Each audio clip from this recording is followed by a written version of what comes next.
Bonjour Marine Tondelier. Bonjour. Secrétaire nationale d'Europe Écologie Les Verts, ESADiste, est-ce que vous l'êtes? Est-ce que vous l'assumez? C'est marrant parce que quand on dit le mot zadiste pour le gouvernement, ça veut dire qu'on débarque avec des tentes quechua dans l'hémicycle et qu'on fait le siège. Moi, la ZAD, c'est un autre imaginaire. C'est l'imaginaire d'avoir défendu le bocage de Notre-Dame-des-Landes contre des pistes d'aéroport obsolètes. Et c'est aussi le souvenir de quelques années de détermination qui ont payé à la fin, puisque ces terres agricoles existent encore. Et vous savez, les zadistes, c'était des paysans amoureux de leur territoire sur lequel ils étaient nés, sur lequel ils cultivaient. C'était des amoureux de la nature, de la randonnée, et quelques personnes déterminées qui, oui, ont sauvé un bout de nature. Aujourd'hui, il y a une convergence des luttes environnementales et sociales. Et donc, on va faire la ZAD maintenant pour les droits sociaux, parce que climat, retraite, même combat. Donc, vous assumez de créer des zones de non-droit? C'est pas des zones de non-droit, ce sont des zones à défendre. Qui a dit que les ZAD étaient des zones de non-droit? Quand une minorité cherche à imposer sa loi avec des méthodes d'occupation antidémocratiques, comment vous appelez cela? Antidémocratique? Moi, je peux vous citer d'autres citations, si vous voulez. Je peux vous dire que si la richesse n'est pas partagée, alors la société se divise. Et ça, c'est le pape François. Donc, vous voyez, chacun peut être subversif avec des gens plus ou moins subversifs. Mais je vous pose de nouveau la question. Quand une minorité impose sa loi, comment vous appelez ça dans un pays?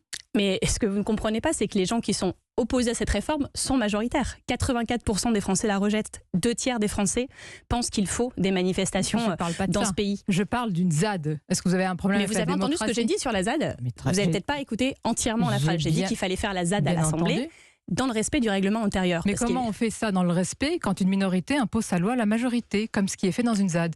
Mais c'est pas ça une ZAD. C'est pas ça une ZAD. Une ZAD, c'est que des générations actuelles se battent pour les générations futures. C'est qu'on pense le long terme plutôt que le court terme. C'est qu'on pense le bien vivre collectif plutôt que le profit. C'est ce que nous allons faire à l'Assemblée nationale. Et si ce que vous voulez me faire dire, c'est que vous êtes contre la brutalité des débats, alors aujourd'hui, faut être clair sur une chose, c'est que c'est le gouvernement qui va brutaliser les débats en choisissant tous les modes. Est-ce que vous êtes pour les règles, la loi et la démocratie? Oula, ça fait peur quand vous le dites comme ça. Non, pourquoi? Mais la démocratie, oui, je suis pour. Et je pense qu'à un moment, la démocratie, c'est aussi poser les vrais sujets. C'est éviter de nous faire, comme ça, focaliser sur les retraites, c'est-à-dire s'en prendre à tout le monde et en particulier aux plus faibles dans ce pays, plutôt que de discuter globalement du travail, de discuter globalement de la répartition des richesses. C'est ça qu'on veut. Et je peux vous dire que je suis en tout cas pour des débats où on prenne le temps de discuter quand c'est des sujets aussi importants et que c'est ce que le gouvernement ne fait pas puisqu'il nous propose des réformes tronquées. Ils nous prennent pour des abrutis en nous proposant des compromis qui n'en sont pas et ils nous prennent les modes parlementaires qui font qu'il y aura le moins de débats possible. Vous voulez discuter, dites-vous. Gérald Darmanin a dénoncé un chantage et une forme de dictature après que la CGT Énergie ait évoqué des coupures de courant pour les élus qui soutiennent la réforme. Et précisément, le secrétaire général de la CGT Énergie a dit « On va aller voir ceux qui veulent la réforme, qui la soutiennent, ceux-là, on va s'occuper d'eux ». Vous dénoncez de tels propos ? Bah oui, moi je dénonce le fait que Gérald Darmanin utilise le mot de dictature parce que les mots ont un sens et il est ministre de l'Intérieur. Un ministre de l'Intérieur, il est là pour faire respecter l'état de droit et pour mettre du lien dans la société. Il est le garant des institutions. Et le garant des institutions, mais lui aussi il est ministre. Et donc dans un pays, dans un état de droit, le ministre de l'Intérieur ne peut pas parler de dictature pour des gens qui rentrent en mobilisation sociale contre une réforme qui est injuste. Est-ce que vous dénoncez les propos de ce syndicaliste ? Mais on peut dénoncer ce qu'on veut. Quand on est responsable politique, notre rôle, c'est aussi d'être en phase avec la société. Comment vous appelez le fait de faire pression sur des élus de la République en les menaçant? Non, mais moi, ce que je vous dis, c'est que quand il y a eu les Gilets jaunes, tout le monde a dit on l'a pas vu venir, etc. Sur le réchauffement climatique, Emmanuel Macron a dit qu'il aurait pu prévoir que. Donc, comme ils ont du mal à prévoir, là, on va leur prévoir exactement ce qui va se passer. C'est que les gens sont en colère et n'en peuvent plus. Nous sommes dans un pays où les élus se font souvent malmener, voire attaquer. Vous ne voyez aucun risque? Mais il y a des élus qui malmènent aussi les Françaises et les Français. Et donc ils méritent d'être menacés?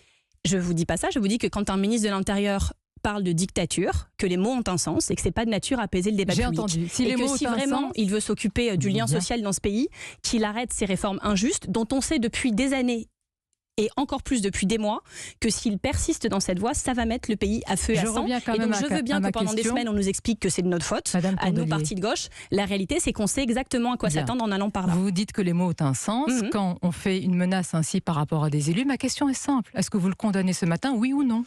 Peut-être que... Moi, dans ma formation politique, je suis très attachée à la non-violence et à la désobéissance civile dans le respect de ça. Mais c'est pas mes méthodes. Ce ne sont pas mes méthodes. Sur les élus. Franchement, je vais vous dire, moi je condamne cette réforme qui va amener à de l'outrance partout. Vous voulez pas me répondre? Et donc, non. Non, mais moi ce que je vous dis, c'est que je suis... C'est incroyable. Dites-moi alors que vous êtes je vous dis que mes méthodes sont non violentes et que la désobéissance civile, pour moi, a un principe, la non-violence. C'est pas par là que je partirai, mais ce qu'il faut se dire, c'est que quand les gens disent on va bloquer le pays, oh là là, les Français vont souffrir, peut-être qu'il faut passer par quelques jours, quelques semaines de souffrance collective pour éviter des années de souffrance sociale qui sont déjà présentes. La défiance, la méfiance et souvent la violence à l'égard de nos élus. Je rappelle, nous sommes dans un pays où ils sont parfois malmenés, où il y a un anti-parlementarisme. En tant qu'élu d'opposition Rassemblement National et Alain Beaumont, je suis quand même très bien placée pour le savoir. Mais ce que je vous dis, c'est que si on veut faire baisser la défiance dans ce pays, alors chacun doit y mettre du sien.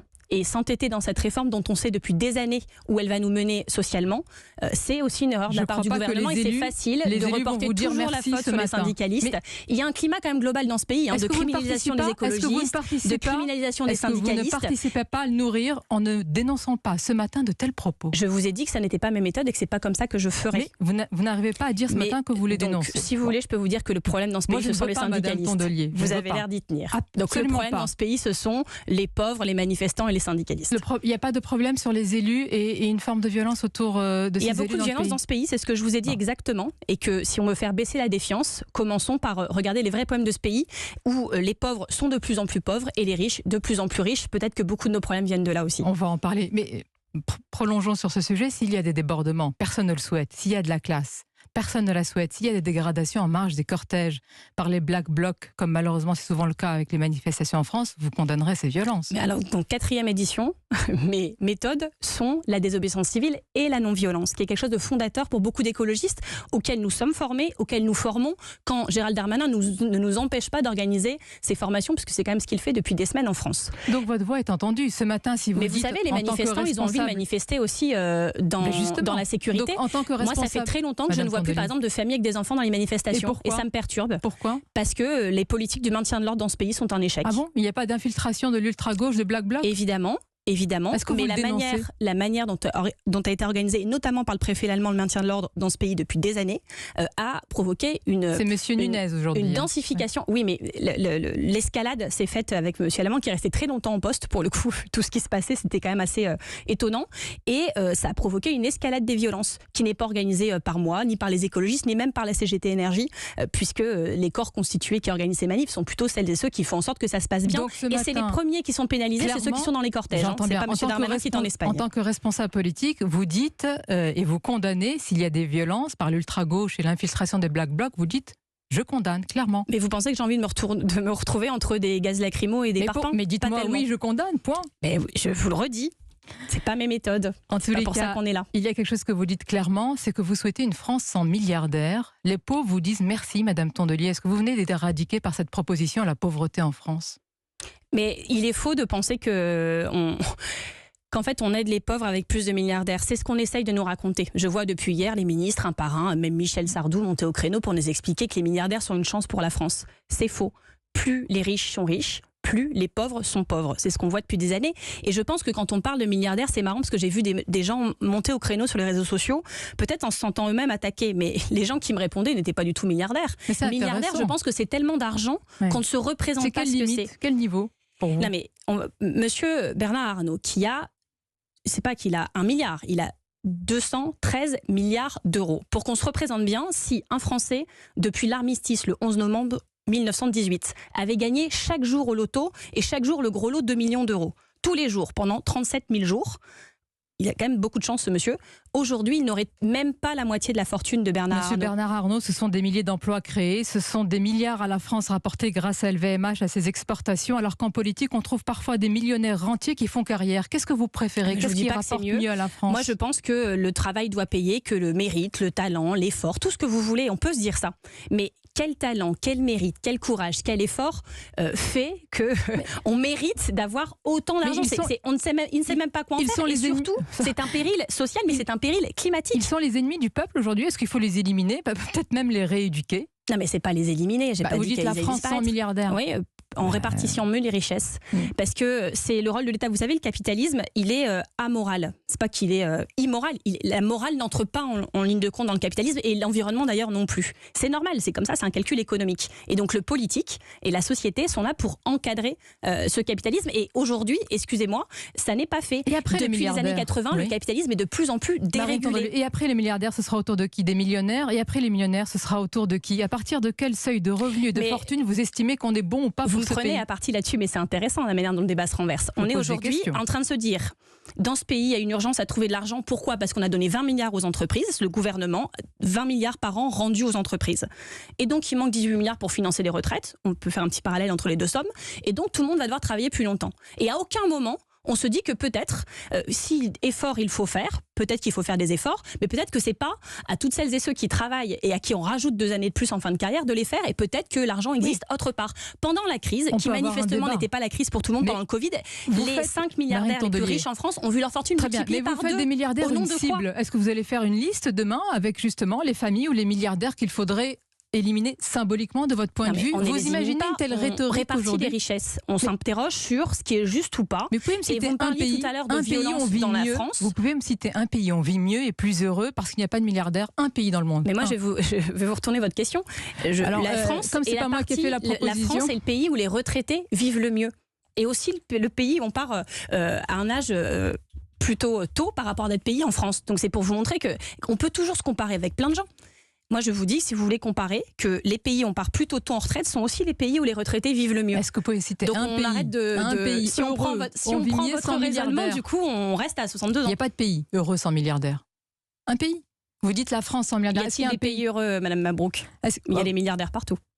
Et donc, si on parle dans la rhétorique comme ça, on peut raisonner pendant des heures. Moi, ce que je vous dis, c'est que qu'il y ait des gens riches, très très riches, ok, mais à ce niveau-là de richesse, multiplier par 2 cette fortune pendant le Covid, qui n'était pas la crise pour tout le monde, grâce à l'argent que nos impôts ont injecté dans le système. À partir de quel niveau de revenu on est riche pour vous? Eh ben, je souhaite qu'on ait un débat national sur cette question, et je peux vous dire que 1 milliard, j'arrive même pas à me représenter ce que c'est et ce qu'on peut faire avec. Et je trouve que 1 milliard, peut-être que ça suffit, et que 213 milliards, peut-être que c'est beaucoup, surtout quand cette fortune a doublé pendant le Covid. Et c'est pas parce que M. Arnault a vendu plus de sacs à main. C'est parce que ses actifs, le prix de ses actifs a augmenté. C'était sans effort, sans travail supplémentaire. En tout cas, vous parlez jamais des emplois créés. Vous parlez jamais des emplois créés. Vous parlez jamais de la richesse rapportée. Vous parlez jamais de l'image de la France. Je vais vous en parler de la richesse rapportée. Depuis 2020, au pays, dans toute la richesse qui a été créée en France, 2/3 a été captée par les 1% les plus riches. Et les 99 autres se sont récupérés 1/3. Moi, évidemment que je souhaite qu'on crée de la richesse. Et je vais vous dire, je suis une amoureuse des entrepreneurs. Je trouve que c'est des gens qui sont courageux, qui prennent des risques, qui font avancer la société, qui créent des innovations. Votre expérience du monde du travail? Mais il faut que ce soit juste. Marine Tondelier, et d'ailleurs, si on crée des richesses, pourquoi les salariés qui sont quand même, il y a le capital, il y a le travail, pourquoi les salariés ne sont pas aussi bénéficiaires d'une partie de ces richesses créées? Quelle est votre expérience du monde du travail, de l'entreprise? Dans quelle entreprise, groupe vous avez travaillé? Moi, j'ai travaillé pour une fédération d'associations pendant 5 ans. Et je peux vous dire que j'avais une expérience quotidienne de ce que c'est que de gérer des budgets, de gérer des salaires. C'était le monde du travail. Quand vous gérez une structure avec 600 salariés en France, oui, c'est le monde du travail. Vous gérez des conventions collectives, vous gérez les réformes du ministère du Travail qui font que vous devez changer, y compris vos grilles de salaire. Combien de recrutements, combien d'emplois vous avez créés par rapport aux gens que vous dénoncez qui ont créé des milliers d'emplois? Vous, dans votre carrière, dans votre vie, combien vous avez créé d'emplois? Si ce que vous dites, c'est qu'il faut créer de la richesse pour créer de l'emploi, oui. Je ne vois pas en quoi le fait que M. Arnault ait 213 milliards plutôt que 1 milliard en crée plus en France, par ailleurs, qui plus est. Mais c'est la valeur de son entreprise, c'est pas sur son compte en banque. Qui est tellement précieux pour la France. M. Arnault, qui est tellement précieux pour la France, a d'ailleurs demandé la nationalité belge. C'est la valeur pour que ses enfants ne payent pas. Qu'est-ce que vous ne comprenez? C'est la valeur d'une entreprise. C'est ça qu'il faut attaquer pour vous? C'est un patrimoine qu'il faut attaquer, moi, la valeur d'entreprise, un outil de production? Évidemment qu'il faut que les entreprises aient de la valeur, mais la question c'est à qui bénéficie cette valeur et pourquoi les salariés n'ont pas plus de poids dans la gouvernance de l'entreprise. Peut-être que si c'était le cas, c'est une proposition que les écologistes défendent depuis longtemps, alors la création de richesse serait mieux répartie et peut-être qu'en associant davantage les salariés à la gouvernance des entreprises, on serait plus heureux aussi au travail, parce qu'on aurait des gens qui prennent les décisions qui sont au quotidien au travail. Il y en a un qui n'est pas heureux. Vous voyez, me reprocher de ne pas connaître le monde du travail, c'est un peu populiste. Je vous ai posé une question. Si vous êtes dans une entreprise ou un groupe, tout simplement. Je vous ai répondu. Il y en a un qui n'est pas heureux en vous écoutant. Pourquoi? C'est Michel Sardou. Oui, alors j'ai vu qu'il était un peu inquiet de mes propos et c'est de nature à me rassurer. Il y a une chanson que vous aimez de Michel Sardou? Femme des années 80, je pense que quand on écoute Femme des années 80, on comprend le problème dans ses propos en 2022. Général d'infanterie, PDG, parler 6 langues, ceinture marron, c'est pas mal. Et con, comme il m'a dit hier, puisque ce monsieur m'a insulté à la télé. Je pense que, par exemple, l'âge de la retraite pourrait être avancé pour Michel Sardou. On voit des fois que que déjà quand ça commençait mal, ça peut partir de plus en plus mal. Moi franchement, je l'ai entendu hier, il trouve que Greta Thunberg est complètement excitée, c'est mal la connaître, c'est quand même quelqu'un qui a beaucoup de sang-froid. Il trouve que c'est très frustrant dans sa vie de ne pas pouvoir rouler à plus de 130 km sur l'autoroute, plein de gens s'en remettent, et il trouve que les milliardaires c'est super. Que vous devriez parler d'écologie. D'accord, mais il a aussi le droit de pas insulter les gens. Il a aussi le droit de pas insulter les gens. Merci Marine Tondelier. Merci bon courage pour cette journée de mobilisation et à bientôt. À bientôt.